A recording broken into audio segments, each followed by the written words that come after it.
Andrew Feenberg. Esperemos que estoy seguro que va a ser muy interesante su disertación. Gracias. So thank you again for inviting me to Mexico. I'm delighted to be here. I'm going to speak in English. I'll read part of this and I'll just talk. I hope you can follow. I'll try not to go too fast. This talk is called Lukács's Theory of Reification in Contemporary Social Movements. So let me say two things to start with. Lukács, who is he? He is the most important Marxist philosopher. He was Hungarian, and he went to Germany, where he became well established as an important literary critic before World War I. He was in the circle of Max Weber, the sociologist. And then after World War I, he became a communist and participated as the Minister of Culture in the Hungarian Revolution, which was quickly overthrown. And then in the next few years, he wrote a lot of essays, and the most important ones are collected in a book called History and Class Consciousness. So that's the Lukács I'm going to be talking about. He had a tremendous influence on Marxism in Europe, in Western Europe. The Frankfurt School is derivative of Lukács's thought, Ernst Bloch, Walter Benjamin, many other European Marxists, also even in France, were influenced by Lukács. The central concept is the concept of reification, from the Latin res, or thing, so it's thingification. It means making something that isn't a thing appear as or act like it was a thing. So it could be, for example, a human relationship, a friendship, say. Is a friendship a thing? Well, obviously not, but it could be talked about as though it were a thing. For example, you could buy a book on friendship and tell you the laws of friendship, how to make friends, how to, so it becomes a technical issue, friendship. That's reification. So Lukács's argument is that capitalism, the whole society, is reified. And that capitalism is the process of reifying the social relations, the underlying social relations of production and consumption, distribution, reproduction, all of these relations get frozen into the form of things, the way I talked about the friendship. So, in one sense, reification is necessary. You need a stable environment. Everything can't be as fluid as personal relations.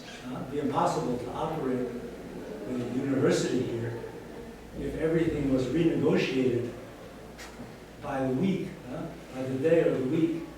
So reification has a kind of function, but it also obscures the human relations that make the thing it is, and makes it appear more stable as a rock. So the university, which is actually you and all the things you do and the other people who work here do, that's the real university. It looks like the mountains that surround the city. It cannot be changed. It is there forever, eternal. So it disarms the individuals. So now, every time you have a big student strike, you de-reify the institution. You prove that the institution is actually based on human relations and is not a thing. So you can reify, but you can also de-reify. And social change is the product of de-reifying social action. So I'm going to illustrate these two relationships, two types of practice, of action, with an ancient story from medieval Japan. It's a wonderful story. I'll read you the story the way it is reported by the Japanese writer Suzuki. It's about a sword maker named Masamune. Masamune flourished in the latter part of the Kamakura era, and his works are uniformly prized by all the sword connoisseurs for their excellent qualities. As far as the edge of the blade is concerned, Masamune may not exceed Muramasa, one of his ablest disciples. But Masamune is said to have something morally inspiring that comes from his personality. So his swords are morally inspiring. The legend goes thus. When someone was trying to test the sharpness of a muramasa, that's the disciple, he placed it in a current of water and watched how it acted against the dead leaves flowing downstream. He saw that every leaf that met the blade was cut in twain. So as the blades floated down, they met the leaves floated down, they touched the blade and were split in half. Pretty sharp, huh? He then placed a masamune, that's the master, and he was surprised to find that the leaves avoided the blade. The masamune was not bent on killing, it was more than a cutting implement, whereas the muramasa could not go beyond cutting. There was nothing divinely inspiring in it. The muramasa is terrible, the masamune is humane. One is despotic and imperialistic, the other is superhuman, if we may use this form of expression. So this is a wonderful story, right, which illustrates two fundamentally different kinds of practice. The disciple's sword is a pure technical instrument. It does what technical instruments should do. It's efficient. It performs its function efficiently. It acts on the world efficiently. The masamune, the master's sword, does not simply act as a technical instrument. It acts on action itself. It changes the nature of action from warlike action to peaceful action. So it is a much more powerful sword because it can change the nature of the practice in which people engage and not simply carry out the given practice efficiently. So I write here, this story contrasts the power to act on the world and the higher power to act on action itself. This abstract dichotomy has different applications in different types of societies. In medieval Japan, it was a religious response to civil war. But in modern society, it illuminates the correlation of reification and dereification. The one addressing the world on technical terms, the other transforming the terms on which the world is addressed. We keep these two swords in mind as I turn now to a detailed explanation of Lukács's theory. So I think it's easier for you to understand if I just speak without reading. I'll just continue that way, but I may have to skip a lot. We'll see how well it works. You have to understand Lukács's concept of reification in the context of philosophical thought in the early 20th century in Germany, because that's his intellectual context. This was a time of rapid industrial development. Germany was going from being essentially a backward country in Europe to being one of the most advanced, very fast. And this was traumatic in a way for lots of people. I mean, you know, the old way of life was dying before their very eyes. There was a rise of scientific ideologies that said, you know, all the truth is in science, everything else is false.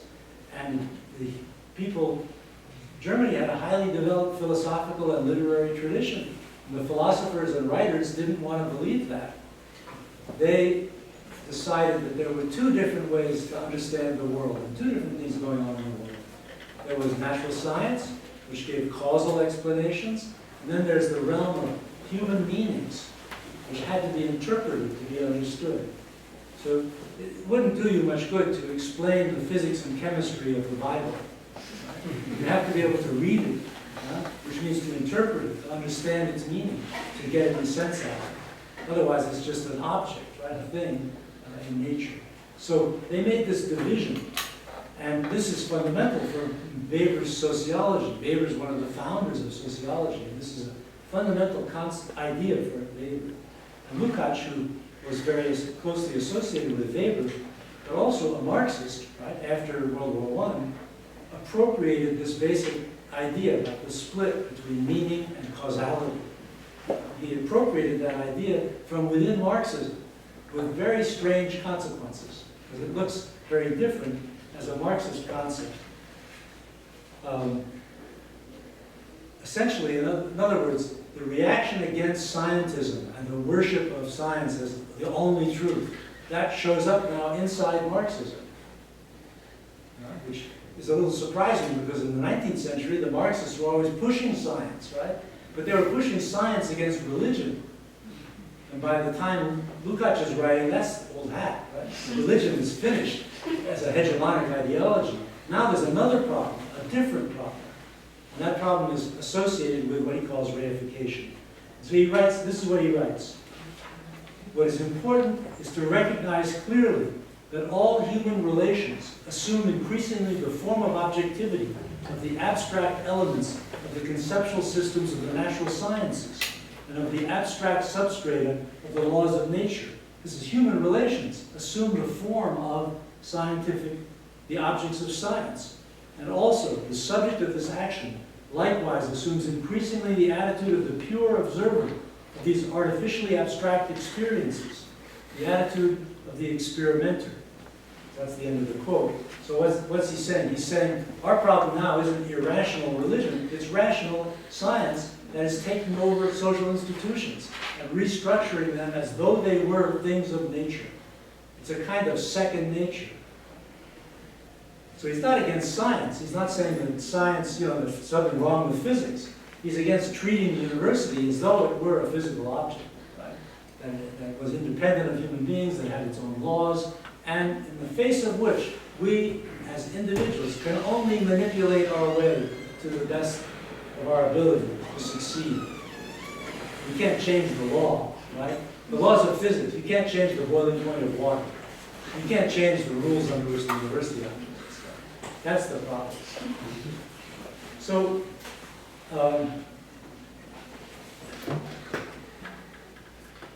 is this a Marxist idea? Well, there are some roots in Marx for this idea.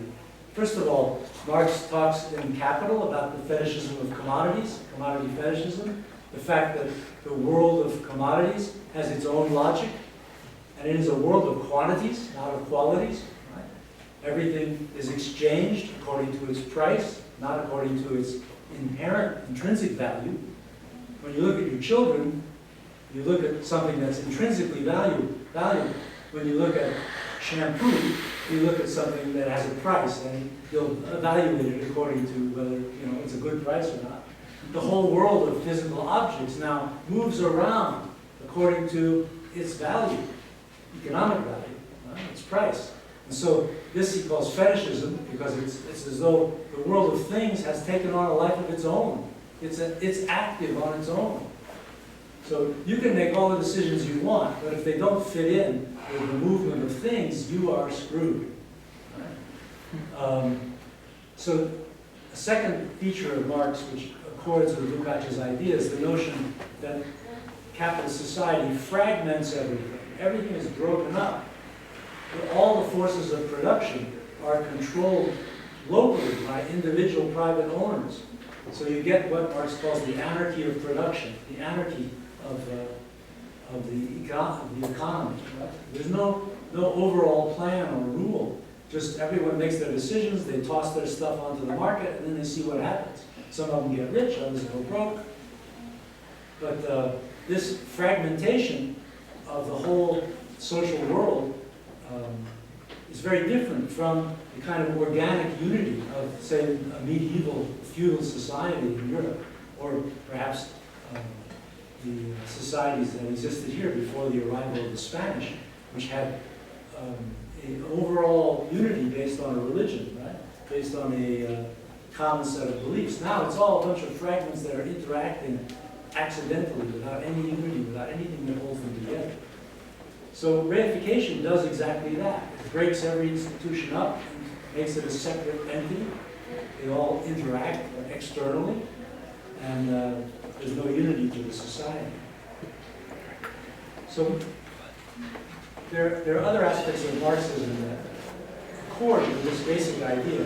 But what Lukács has done is to carry the idea much further than Marx did and incorporate bureaucracy into it, following Weber's theory of bureaucracy, and incorporate Weber's idea of rationalization into the theory.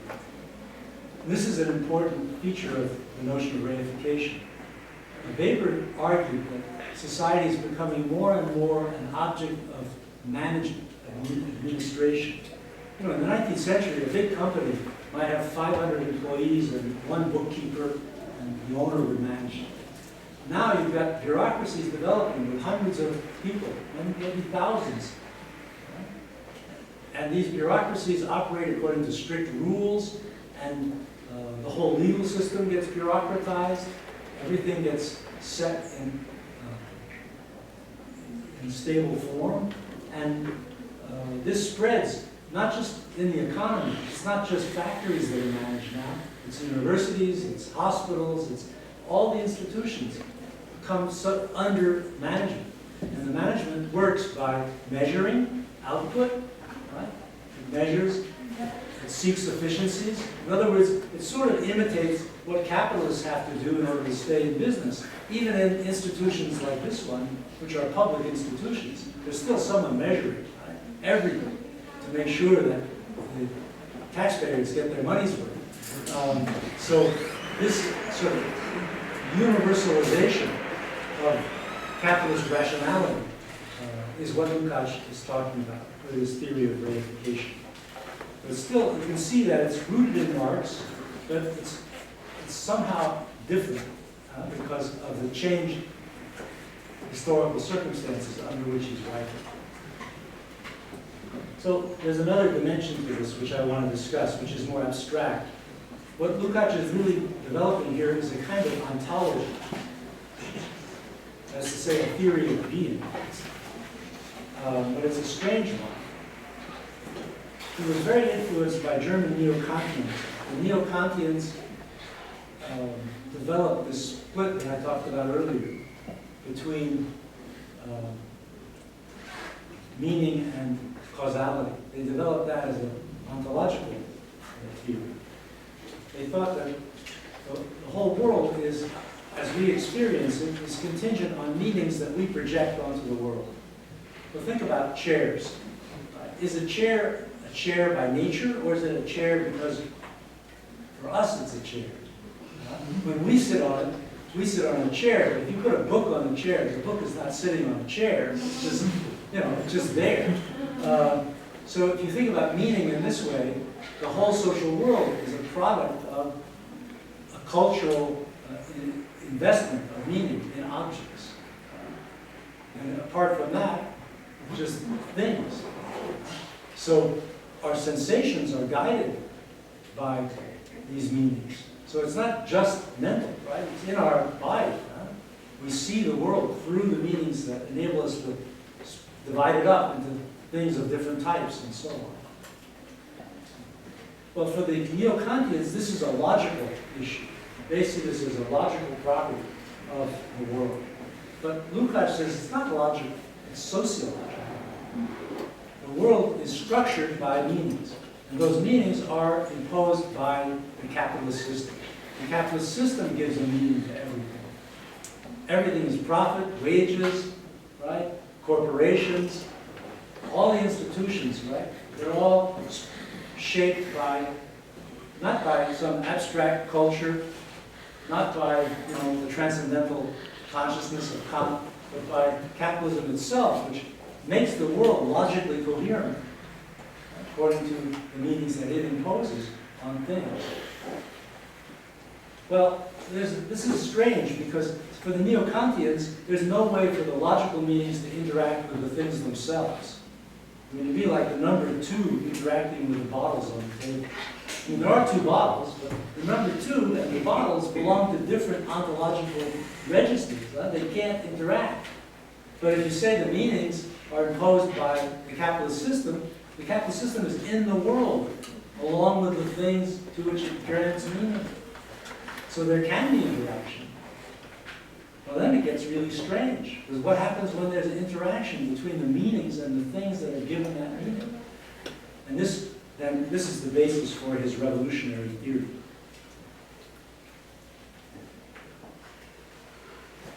writes, the quantification of objects, their subordination to abstract mental categories, makes its appearance in the life of the worker immediately as processes of abstraction of which he is the victim, and which cuts him off from his own labor power, forcing him to sell it on the market as a commodity. And by selling this, his only commodity, he integrates himself into a specialized process that has been rationalized and mechanized, a process that he discovers already existing, complete, and able to function without him, in which he is no more than a cipher, reduced to an abstract quantity, a mechanized and rationalized tool. But here's the exciting part, right? There is one object in the capitalist system that gets its meaning from capital that finds that attribution of meaning inappropriate. And that's the worker.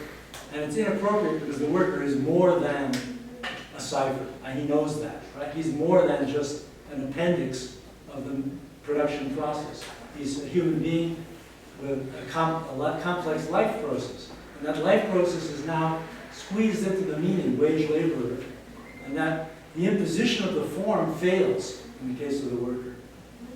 When the worker becomes conscious of this, Lukács says he becomes the self-consciousness of commodities.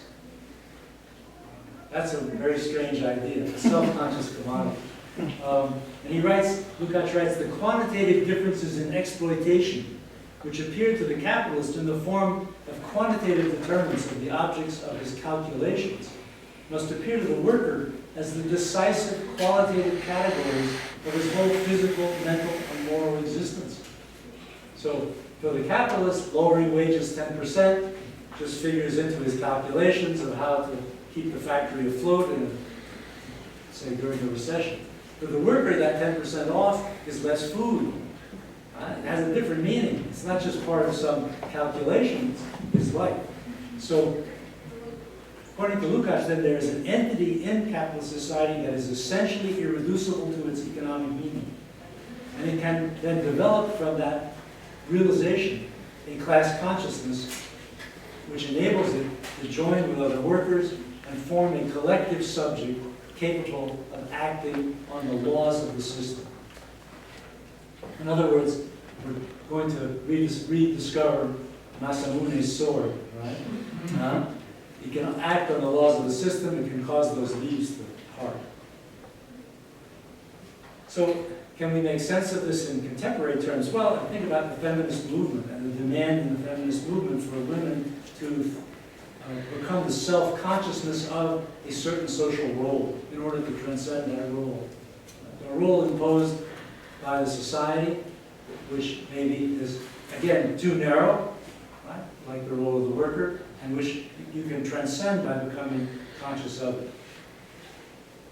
So now we have two kinds of practice in capitalist society. The reified practice of individuals trying to manipulate the system under its laws, and the de-reifying practice of the proletariat, which, because it becomes self-conscious, can transcend individual technical relation to the society, enter into a collective relationship, and attempt to change the laws of the system. Okay, so I'm going to now talk about the relevance of this today.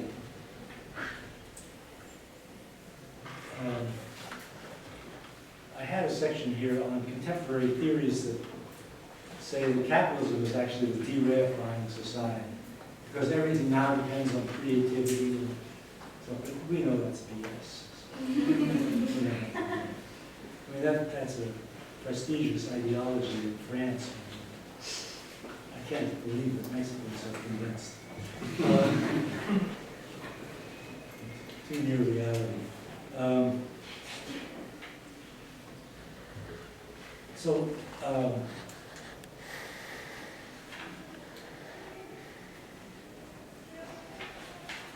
There is one idea, though, there which we could talk about, which is the idea of co-optation.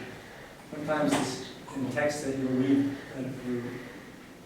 that are translated from French or pretend to be, they use the word recuperation. Récupération is just the French word for co-optation. But if you're pretentious, you just keep it in French. So, unless maybe in Spanish, it's recreación. So, the idea here, which Marcuse presented in 1964 in One-Dimensional Man, a great book which you should all rush out and buy and read. It's still very current. The idea was that the proletariat's revolutionary energies were somehow co-opted by capitalism through mass communication, broadcast media, propaganda, both political propaganda and also propaganda for consumer society. And the proletariat was gradually absorbed into consumer society in the rich countries of the world and lost its revolutionary outlook. And this idea of co-optation through sort of going halfway, the capitalists would give something in order to cool out the dangerous elements in society. That idea has now been applied to reforms that have gone, that have changed the social world in the last 50, 60 years. So I'll just give one example. Think about the internet. There's a critical discourse on the internet which says the internet is simply co-opting people because they sign up for Facebook and they get absorbed into the capitalist markets, because it's all about commercialism and so on and so forth. And I think this is a model. Right? That's one type of criticism. It sort of continues the line that Marcuse was exploring in the early 1960s into the present. But I'm not convinced by that. The internet enables people to communicate across all kinds of boundaries, social, geographical, and so on. It's true that business is a kind of parasite that's leached onto it, right, and is trying to extract from the information that people put out for their acquaintances useful knowledge that will help for advertising. It's also true that governments are watching. So there's all this parasitic activity that goes on. But the basic fact is that the internet enables people to break out of the realm of broadcasting into a realm of reciprocal communication. And that's really important. The high point of the broadcasting era, like the 1950s and 60s, was a time of very intense conformist pressures. And that conformist society kind of broke down in the late 60s and 70s under the impact of social movements. And even though those social movements are much less influential than they were at that time, the emergence of the internet has enabled people to continue to function outside the framework of the broadcast system and its ideological impact on people's consciousness. So, for me, the reforms of this sort have a de-reifying quality. They represent breaks with the law of the system. The law, in this case, being the law of mass communication. And those breaks should be evaluated positively rather than dismissed as simply co-opted. So I guess I can pose a sort of thought experiment.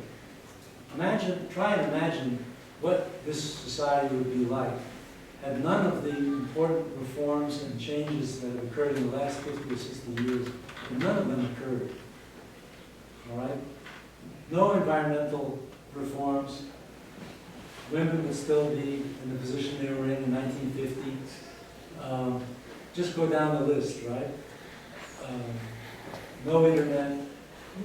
The medical system would still be totally paternalistic, so you'd never find out what was wrong with you unless they were sure they were going to cure you. Remember what things looked like in old movies? I mean, that would... So when I think about this, it occurs to me, what we're living is changes of a civilizational nature. They are huge changes. Marx thought that changes of this scope would happen after the revolution.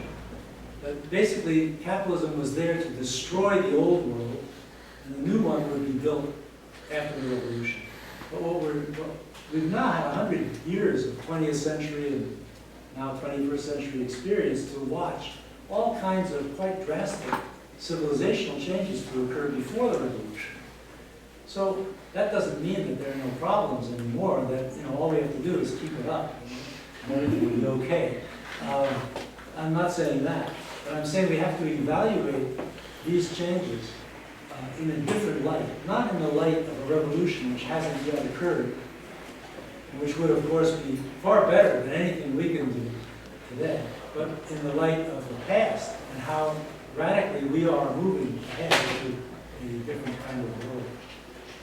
So I think about then radical movements like environmental movements, gender-based movements.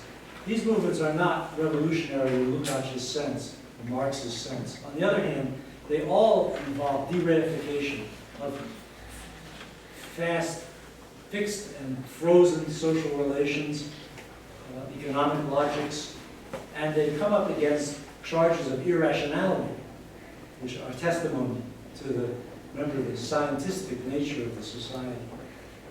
Take environmentalism, for example. You want to have less air pollution, but that will be inefficient.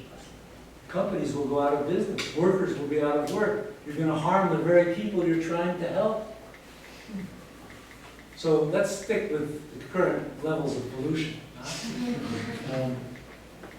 We hear this all the time, right? Any kind of reform you want to make, it's inefficient.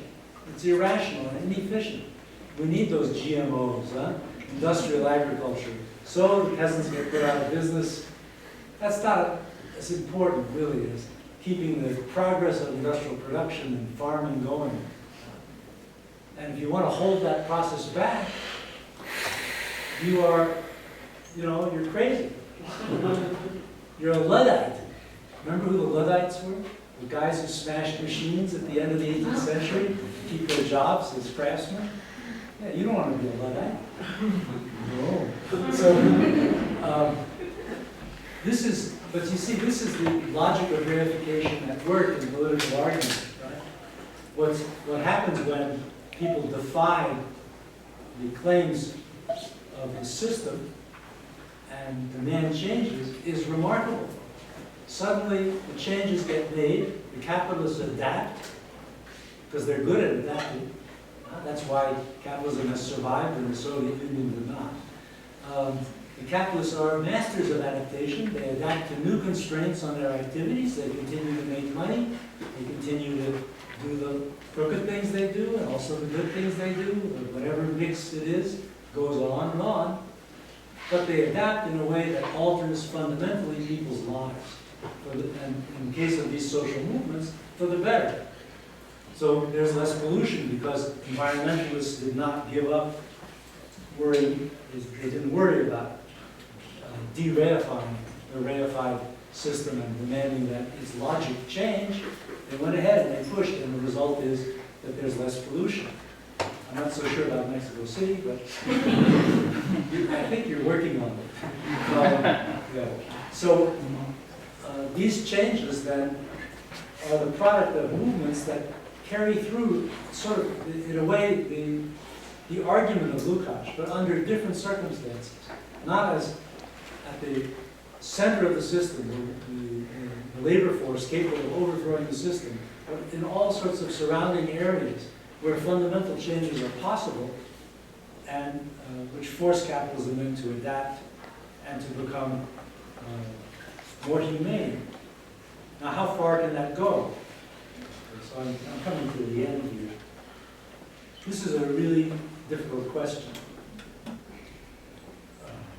Of course, ideally, one would love for the world to become much, much better without any really scary changes. But it's hard to believe because there's so much corruption. Right? So even in the advanced countries that are supposed to be models for you guys, Volkswagen is no less corrupt than, I don't mean in the Mexican institution. Volkswagen created a computer system for its automobiles that turned on the pollution controls when automobiles were being tested. and then turned off the pollution controls when the automobiles were out of the test and on the road. Unbelievable. You can't trust anybody. So and power has to be centralized. If you're going to rip off people and take most of the wealth they create, you can't ask them to approve it, right? You have to centralize power in order to organize the extraction of wealth. But that's not compatible with democratic ethics, right? So there's a kind of limit. I mean, what's the limit for capitalism? Well, the limit is not that it has to pollute in order to survive, that women have to be oppressed for capitalism to survive. That's not the limit. The limit is that it has to have control. And so that suggests that there is some sort of boundary here that could be reached as the system adapts. But, you know, I think we have to take seriously what happened when the Soviet Union collapsed. We don't know what would follow if that boundary were crossed. We actually do not know. We are in the position, say, Marx was in 1870. He didn't know either. He just figured something could be done that would work. Well, we're in that position. We have more information than Marx had in 1870. We know what doesn't work. So that's very important. We know what doesn't work. We need to think about how to, what socialism would look like that was not Soviet, that was not based on central planning by a one-party state governed by a bureaucracy, governing through a bureaucracy. We need to think about a more democratic system. Now this is where I conclude. All these struggles, these de-reifying struggles that continue, even though the proletarian movement is not exhibiting any strong revolutionary tendencies these days, these other de-reifying struggles all engage in an interesting logic. On one side, there are experts. On the other side, what we call lay people in English.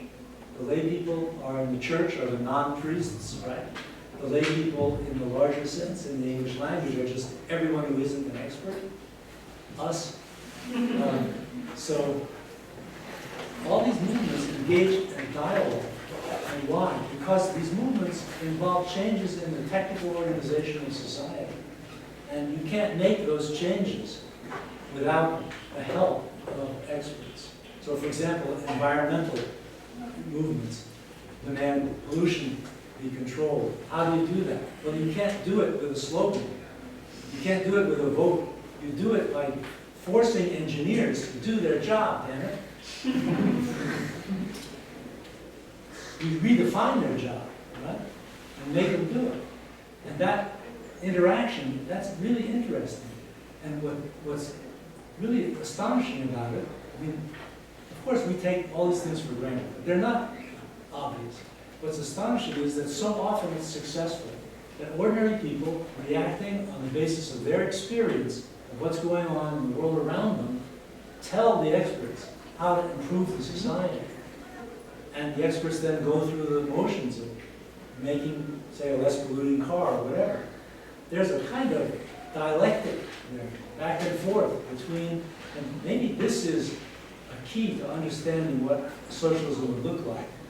That was not bureaucratic, because it would privilege this kind of interaction in order not to become rigid and unable to adapt to human needs and force people into individualistic pursuits, because there's no collective. The world has been completely confiscated by the state. Maybe there's some lessons there for how social society could work that would be able to avoid the fate of the Soviet Union. But we're not there now, right? What we need to do now is to understand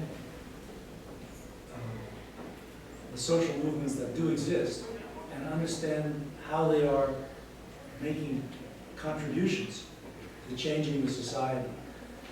And I think that's not so easy in a Marxist framework because of the glorious revolution that we're supposed to be waiting for, right?